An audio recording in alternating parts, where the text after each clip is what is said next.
మసాలా కొబ్బరి పాల అన్నం తయారు చేసుకోవడానికి కావాల్సిన పదార్థాలు: నానబెట్టిన బాస్మతి రైస్, కొబ్బరి పాలు, హోల్ గరం మసాలా, పచ్చిమిర్చి ముక్కలు, కరివేపాకు, కొత్తిమీర, ఉప్పు, పసుపు, నూనె, కచ్చపచ్చగా దంచిన అల్లం వెల్లుల్లి.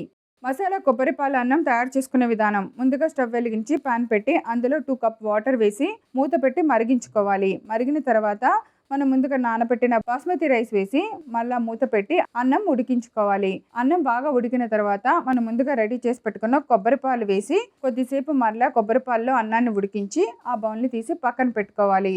ఇప్పుడు మరొక పాన్ పెట్టుకొని నూనె వేసి వేడెక్కిన తర్వాత హోల్ గరం మసాలా దినుసులు వేసుకోవాలి. అవి ఫ్రై అయిన వెంటనే పచ్చిమిర్చి ముక్కలు వేసుకోవాలి. తర్వాత కచ్చపచ్చగా దంచిన అల్లం వెల్లుల్లి ముక్కలు వేయాలి. తర్వాత కొద్దిగా కరివేపాకు, కొంచెం కొత్తిమీర, సరిపడినంత ఉప్పు వేసి కొద్దిగా పసుపు, తాలింపు బాగా వేగింది అనుకున్న తర్వాత స్టవ్ ఆఫ్ చేసి ఈ తాలింపు మొత్తాన్ని మనం ముందుగా ఉడికించి పక్కన పెట్టిన కొబ్బరి పాల అన్నంలో వేసి బాగా కలపాలి. ఎంతో రుచికరమైన మసాలా కొబ్బరి పాల అన్నం రెడీ.